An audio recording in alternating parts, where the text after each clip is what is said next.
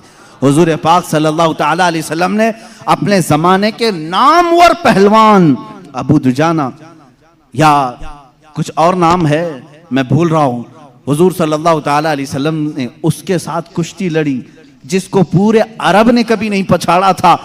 3 مرتبہ حضور پاک نے اس کو پیٹ لگا دیا تھا۔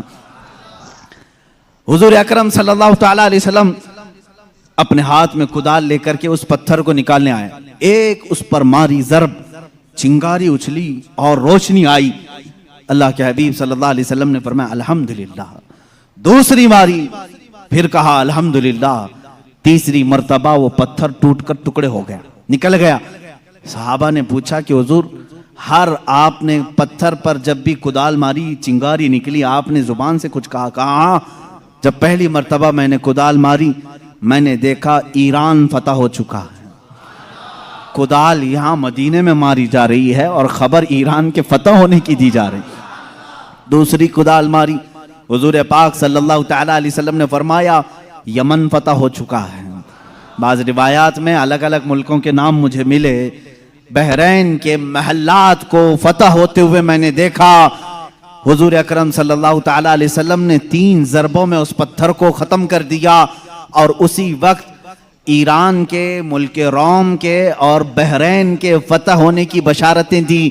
یہاں تک ایک حدیث میں ہے قسطنطنیہ، استنبول کے فتح ہونے کی خبر دی، جو حضور پاک صلی اللہ تعالیٰ علیہ وسلم کے وصال کے 800 سال کے بعد فتح ہوا، اور الحمدللہ اسلام کے زیر نگیں آیا۔ جہاں جہاں کی خبریں حضور نے دی تھی سب ملک فتح ہوئے، آج بھی وہ دائرہ اسلام میں ہیں، آج بھی مسلمانوں کے زیر نگیں ہیں۔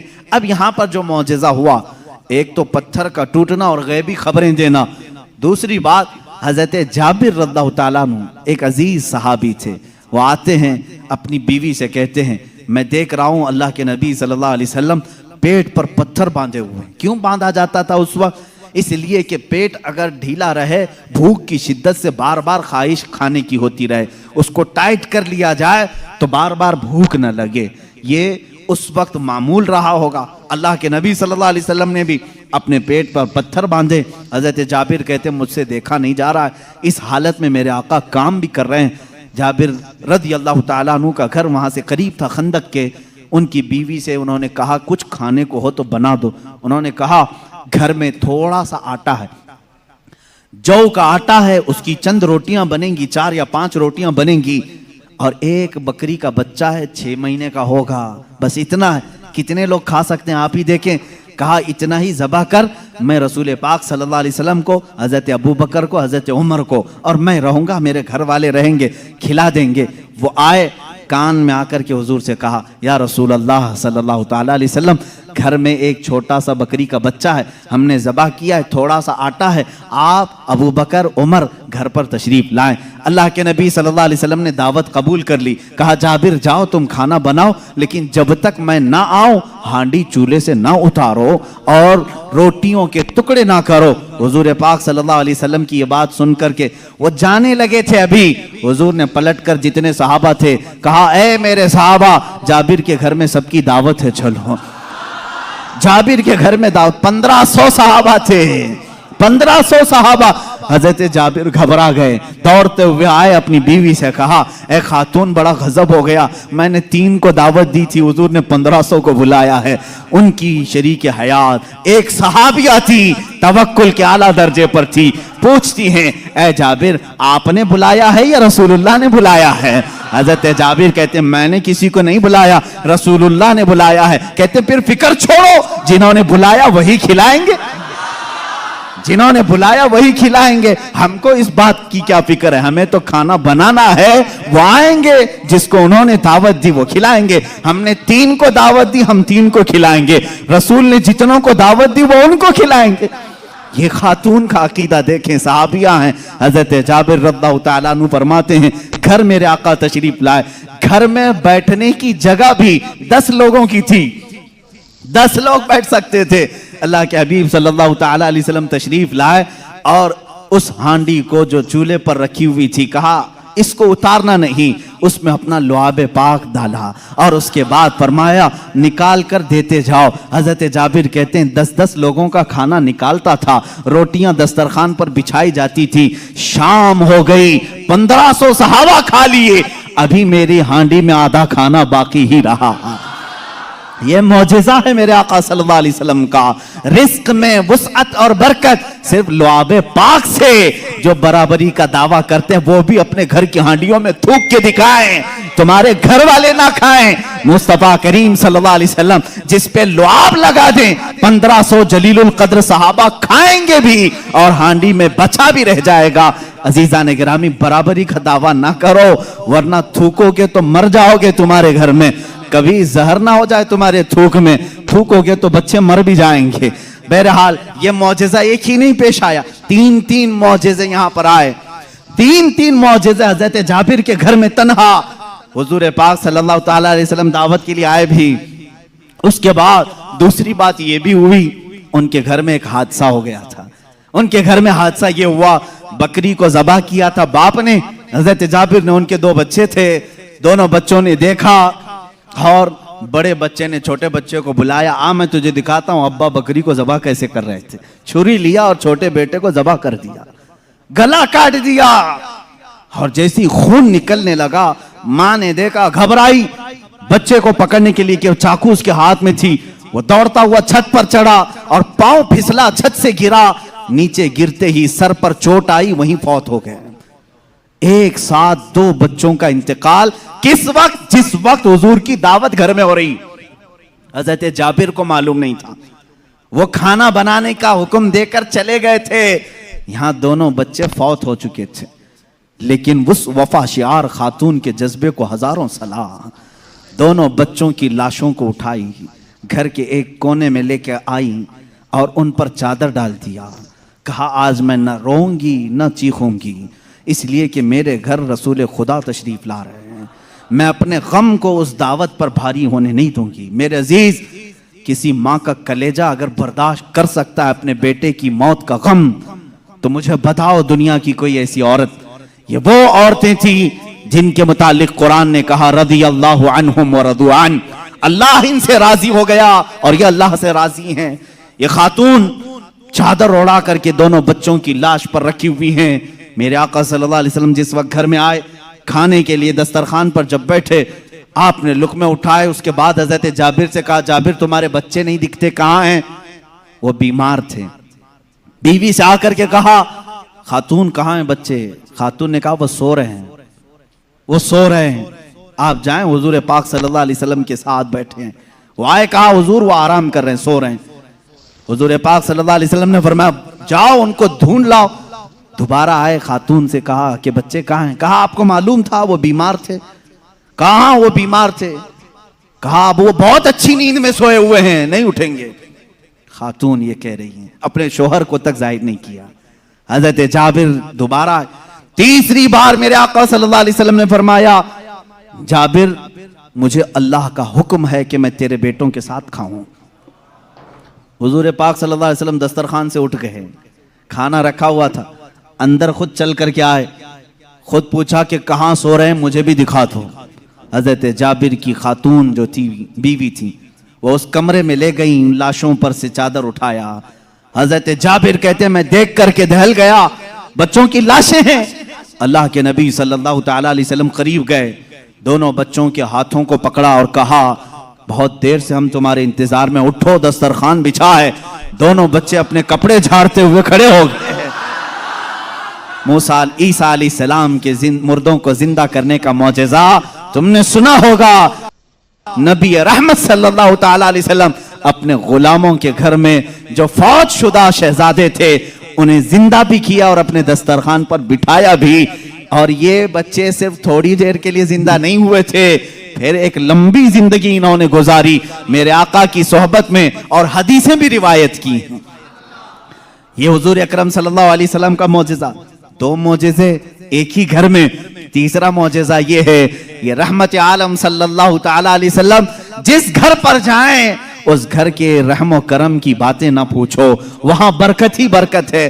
پورا کھانا کھا کر جب صحابہ چلے جا رہے تھے، ساری ہڈیوں کو جمع کیا، میرے آقا صلی اللہ علیہ وسلم نے فرمایا وہی بکری کا 6 ماہ کا بچہ تھا۔